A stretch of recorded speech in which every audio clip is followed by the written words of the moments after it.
So hello mga kulitshop, isang magandang araw po sa ating lahat. Ayan, lumabas na si Haring Araw at wala na po yung sobrang lakas na ulan. Ang natitira na lang po ay ang magandang hangin Ayan. So sana po ay nasa mabuti kayong kalagayan guys, at alam ko na marami sa atin ang hinagupit ng bagyo Kahit kami po dito ay nakaranas ng sobrang lakas na hangin at pag-ulan. At makikita nyo po yung mga saging dyan sa likod ng bahay namin ay mga nagtumbahan na rin po So sana po ay nasa mabuti kayong kalagayan sa mga oras na ito.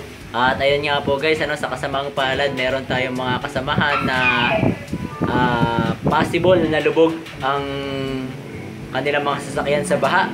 So magbibigay tayo ng mga ilang tips kung ano po yung mga dapat nating gawin pag nalubog sa baha yung ating sasakyan. So ito po ay yung nalubog sa baha po. Hindi naman natin pinapatakbo yung sasakyan natin. Nakapark at na lubog sa baha yung ating sasakyan. So dito ngayon ako sa likod ng bahay namin sa may laundry area. Medyo malakas kasi yung hangin dun sa harap ng bahay kaya dito tayo pumwesto.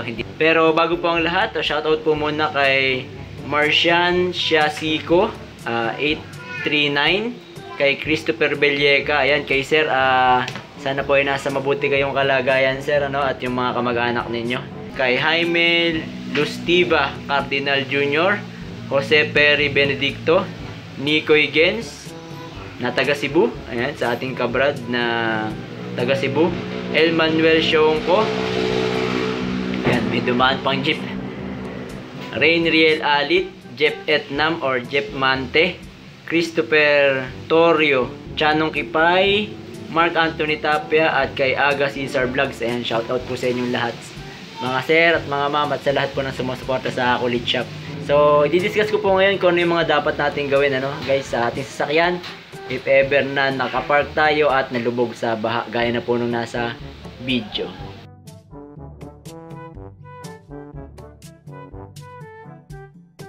So ang una po sa listahan ko, ang dapat natin gawin ay wag po natin papaandarin ang ating sasakyan. Although mayroon po talagang chances na hindi natin siya mapaandar, pero wag na po nating itry na paandarin yung ating sasakyan. Dahil unang-una po, baka po siya ay grounded Ayan, pag grounded po yung ating sasakyan, pag in-start natin siya, more or less magpuputukan ang kanyang mga fuses. So madadamay pa po yung ibang mga accessories ng ating sasakyan. Pangalawa po, baka po natubigan yung ating sasakyan, lalong-lalo na kung ang ating sasakyan ay nalubog ng sobrang lalim Possible na napasok po ng tubig ang ating makina, at pag in-start po natin siya ay hahalo po ng hahalo dun sa loob ng makina yung tubig, at pati din po dun sa mga ibang parts ng ating sasakyan. Ayan. So yan po, dapat ay hindi muna natin i-start. I-check po muna natin yung ating sasakyan kung okay ba siya, maayos ba siya, or kung hindi naman siya nasa maayos na kalagayan ay dalhin natin sa isang lugar kung saan pwede natin siyang malinisan at patuyuin. Ayan. So dahil nabanggit po natin ang paglilinis ng sasakyan, number 2 po, dahil hindi naman natin siya magagamit nang siya ay nabaha or siya ay madumi. So para po sa akin, linisan po natin siya. Kung siya po ay may mga putik-putik, tanggalin natin yung mga putik-putik at mga dumi-dumi.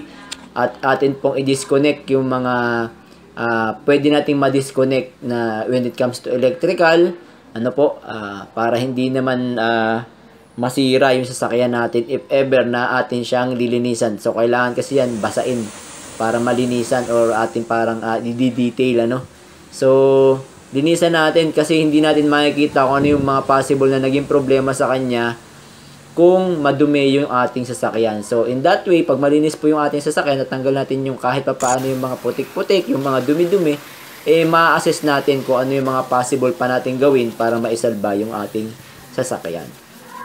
So number 3 po, after po natin siyang malinisan at check po yung mga accessories niya, atin po siyang patuyuin. Ayan, patuyuin po natin para maging maayos-ayos naman yung pag-aayos natin doon sa ating mga sasakyan. Ayan. Ihahanda natin siya na malinis po yung ating sasakyan.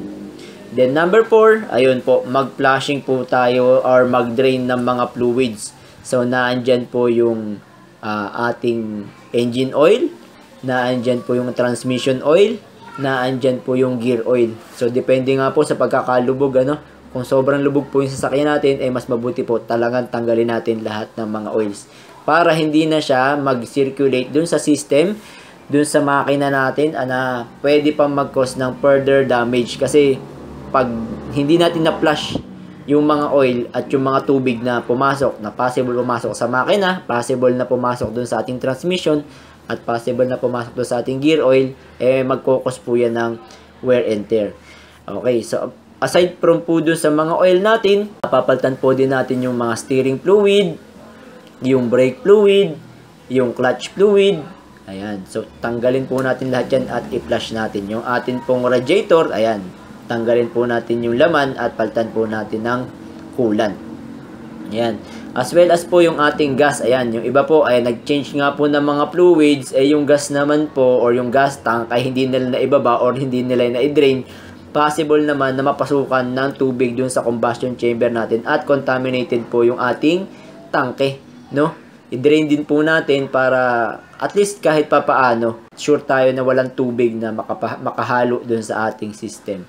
So, number 5 po, i-check natin yung mga brakes. Ayan, dahil kung maayos na po yung na-drain na natin lahat, may possibility po na may mga putik po yung mga brakes natin at hindi siya gumana ng maayos pag papaandarin natin or gagamitin na natin yung sasakyan. Kaya dapat nating i-check yung mga brakes natin. Alright, then number 6, i-check po natin yung mga wirings. Ano? Ayan, so dahil nga po prone to grounding at prone din po siya sa pagkaputok ng mga fuse, check po natin yung mga wirings natin para hindi po madamay yung mga accessories, no? Mas malaki pong problema kung yung wiring po natin ay masusunog dahil po sa mga grounded na mga wirings natin. Okay, number 7 na po natin is i-detail po natin, ipapadetail natin yung ating sasakyan kasi hindi po talaga pwede natin sa ating sarili. Alam natin na pag nalubog sa sasakyan, na nagkaroon ng dumi, nagkaroon ng putik dun sa mga ibang parteng nakatago dahil nababad nga po sa tubig yan. Mas maganda po na may ipa-detail natin, mapatanggal natin lahat ng mga accessories, kung pwede nga pong hubarin natin yung ating sasakyan, hubadin natin lahat para malinisan po natin yung hanggang kaloob-looban niya. At ang number 8 ko po, ayan, para po tayo ay makasigurado na talaga na pwede natin gamitin yung ating sasakyan, ay dalhin natin sa mga shops para ma-general check up po natin, kasi baka kung tayo lang po mag-check ay hindi natin alam, meron pa po palang may mga iba pang dapat nating palitan or iayos sa ating sasakyan na nalubog sa baha.